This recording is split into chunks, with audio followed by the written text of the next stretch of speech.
ஒரு real school cost story சொல்றேன். இது தமிழ்நாட்டுல ஒரு பசங்க அடிக்கடி பேசிக்கிட்டு இருக்கும் ஒரு சம்பவம். வேலூர் பக்கம் பழைய பள்ளி ஆவி கதைகள். வேலூர் அருகிலுள்ள ஒரு பழைய கிராமத்தில் 1980களில் அமைக்கப்பட்ட ஒரு பள்ளி இருக்கிறது. அந்த பள்ளி முதல் 3 ஆண்டுகளுக்குள் நன்றாக இயங்கி இருக்கிறதாம். ஆனா 4வது வருடத்திலிருந்து ராத்திரி நேரம் பள்ளியில ஏதாவது ஒலிகள் கேக்குது, இருக்காதவங்க பேசிய மாதிரி தோணுது, சில சமயம் மரங்கள் தானாக ஆடுது அப்படின்னு மக்கள் பேச ஆரம்பிச்சாங்க. ஒரு நாள் ஒரு கண்விழிப்பு மாலை 6 மணிக்கு பிறகு பள்ளியை அடைக்காம உள்ளேயே குட்டிச்சிறையில தூங்கி விட்டாராம். இரவு 12 திறப்பதாகும் போது அவர் யாரோ விளையாடிக்கிட்டு இருக்காங்க மாதிரி சத்தம் கேட்டதால வெளியே பார்த்தாராம். பள்ளியின் பெரிய கட்டடத்தின் வாசலில் ஒரு சிறிய பெண் குழந்தை கையை உயர்த்திக்கிட்டு நிக்கிறதா தெரிஞ்சதாம்.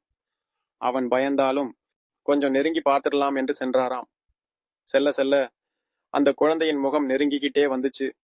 ரொம்ப மாறுபட்ட தோற்றத்துடன் பயத்தை தூண்டும் விதமாக இருந்ததாம். அவனுக்கு பயம் வந்து விட்டது. உடனே ஓடிவிட்டு வாசலுக்கு சென்றான். ஆனால் பள்ளிவாசல் ஏற்கனவே பூட்டப்பட்டிருந்தது. பின்னால் யாரோ நெருங்கும் சத்தம் கேட்டது. திரும்பி பார்க்கும்போது அந்த குழந்தை அவன் முகத்துக்கு அருகிலேயே வந்து, இன்னும் வருவியா என்று கேட்டது.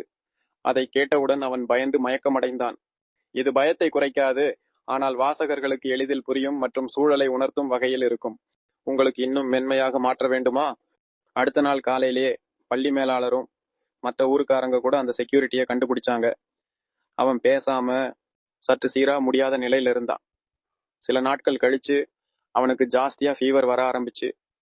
1 மாசத்துக்குள்ள அவன் உயிரிழந்துட்டான். இந்த சம்பவத்துக்கு அப்புறம் அந்த பள்ளியிலிருந்து நிறைய பேர் மாணவர்களை மாற்ற ஆரம்பிச்சாங்க. ஒரு 5 வருடத்துக்குள்ள பள்ளி முற்றிலும் மூடப்பட்டு இப்போது ஒரு பழைய கட்டடமாகவே இருக்கு. இன்னும் அந்த இடத்துல யாராவது இரவுல போனா அந்த குழந்தை தோணும், இன்னும் வருவியா அப்படின்னு கேட்பான்னு சொல்றாங்க. இது ரியல் ஸ்டோரி. இன்னும் அந்த இடத்துக்கு யாரும் செல்ல நினைக்கிறது